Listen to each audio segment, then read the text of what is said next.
प्रणाम सभी लोगों को। मैं संगीता और आज आपके लिए शिक्षा से संबंधित छोटी सी भेंट लेकर के आई हूँ। इसके पहले कि मैं वेलकम करूँ आप सभी लोगों का,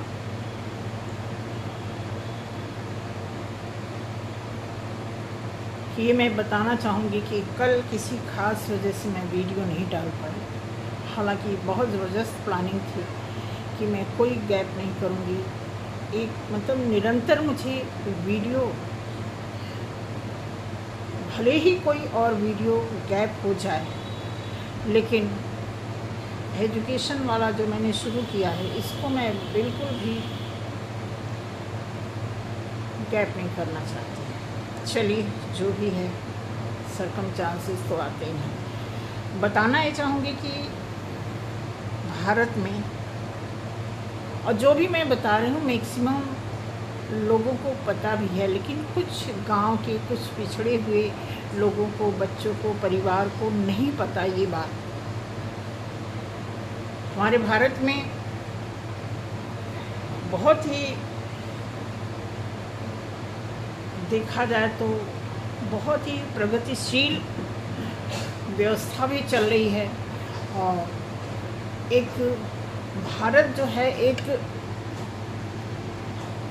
प्रगतिशील देश होने के बाद भी गरीबी से अछूता नहीं है। मैं आपको एग्जाम्पल दूं, छोटा सा एग्जाम्पल है, ज़्यादा टाइम नहीं लूँगी। मैं सन 2011 की बात है, सन 2011 में हम लोग मार्केटिंग में थे। 7-8 साल मैंने मार्केटिंग किया है, जिसमें हम लोग गांव-गांव में भी जाकर के विज़िट करते थे, एक-एक घरों में विज़िट करते थे। तो हरियाणा साइड हम लोग गए थे, कैथल में। तो कैथल के जाने के बाद हम लोगों ने अलग अलग गांव में फिर जाकर के विज़िट करते थे। हमारे पास कुछ ऐसी बुक्स होती थी जो आउट ऑफ सिलेबस होती थी, तो जैसे गिनीज रिकॉर्ड है या एनसाइक्लोपीडिया है, इस तरह की बुक्स की हम लोगों ने सेल्स मार्केटिंग की हुई है। तो उसी के दौरान एक घर में मैं गई, और आपको बताऊंगी तो आप बहुत इमोशनल हो जाओगे, क्योंकि वो जो सिचुएशन था उस समय। मैं गई तो एक वृद्ध महिला बाहर निकली, उन्होंने दरवाज़ा खोला। बहुत ही गरीब फैमिली की, उनके हस्बैंड वो क्या बनाते हैं, जूते वगैरह सिलने का काम। शायद वो वीडियो देखें तो मुझे पहचान भी जाए, हालांकि बहुत पहले की बात है। तो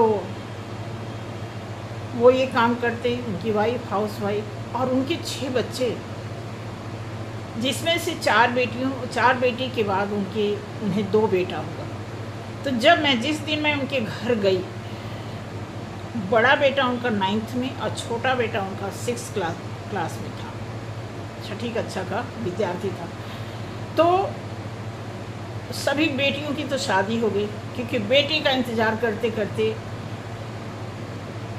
बेटियां बड़ी हो गई, बच्चे बहुत, दोनों लास्ट वाले बच्चे। तो मैं आपको बताऊं, वो लगी, जब मैं किताब दिखाने लगी, और वो 400 की बुक थी जो हम लोग सेल करते थे, 500, 400 ऐसे उसके प्राइजेज होते थे। दोनों बच्चे, जो 9th क्लास में था और जो 6th क्लास में था, दोनों बच्चे पागलों की तरह उस किताब को लेकर के, लेकिन उनकी मदर एकदम पड़ोस में जा रही हैं, ऐसे बच्चे एकदम आगे, चाहिए अम्मा, ये किताब चाहिए। और उसमें से बड़ा वाला बेटा मुझे लगा बताने कि उसके स्कूल में उसी के क्लास, शायद 9th क्लास या किसी क्लास में, कुछ बच्चों को लैपटॉप दिया जा रहा था, लेकिन उसे नहीं मिला क्योंकि उसके कुछ नंबर कम थे।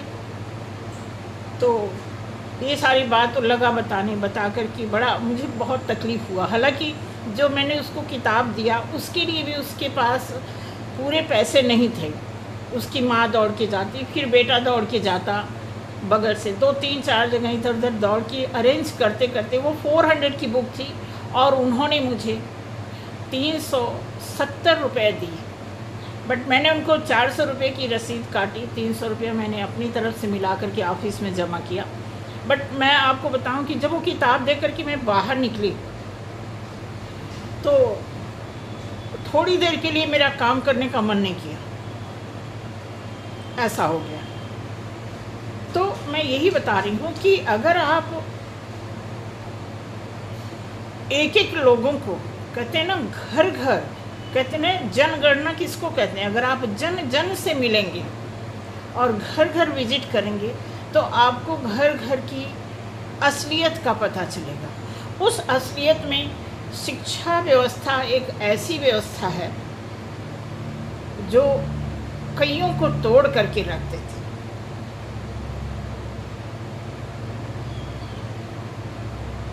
तो मैं यही बात करूंगी कि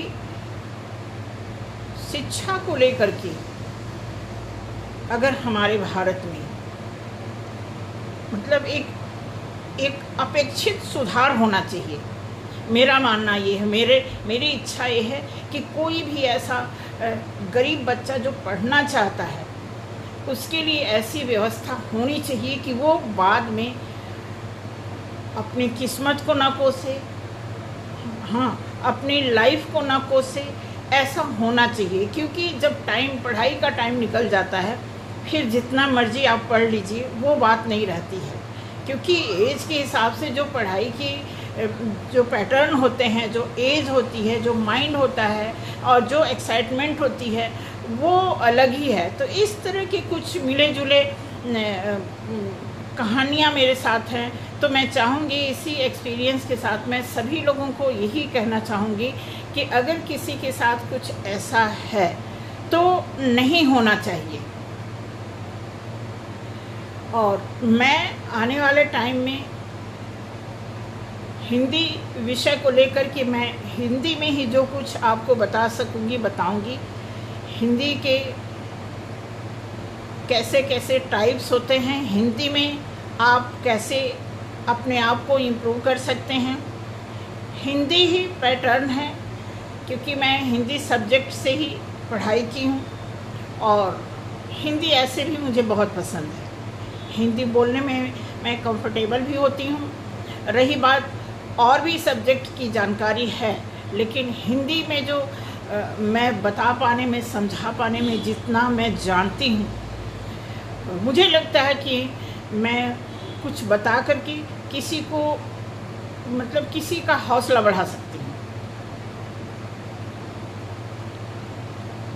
तो आज के लिए इतना ही, और फिर अच्छे टॉपिक के साथ डे बाय डे आपसे मिलेंगे।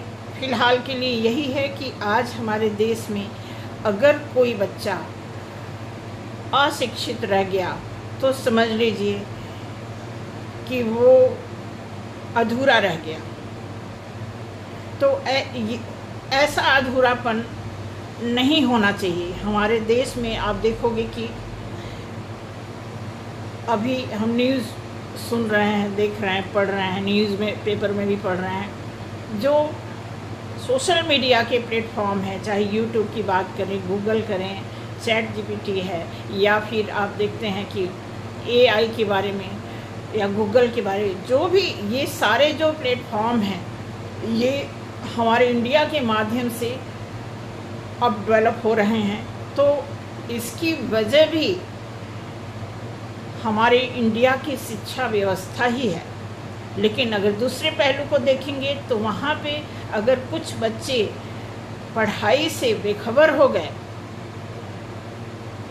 तो आप सोच के देखिए उनकी जीवन की लीला क्या हो सकती है। तो आज के लिए इतना ही, मिलते हैं अगले वीडियो में। जय श्री राम। और मेरे चैनल को लाइक करें, सब्सक्राइब करें, शेयर करें।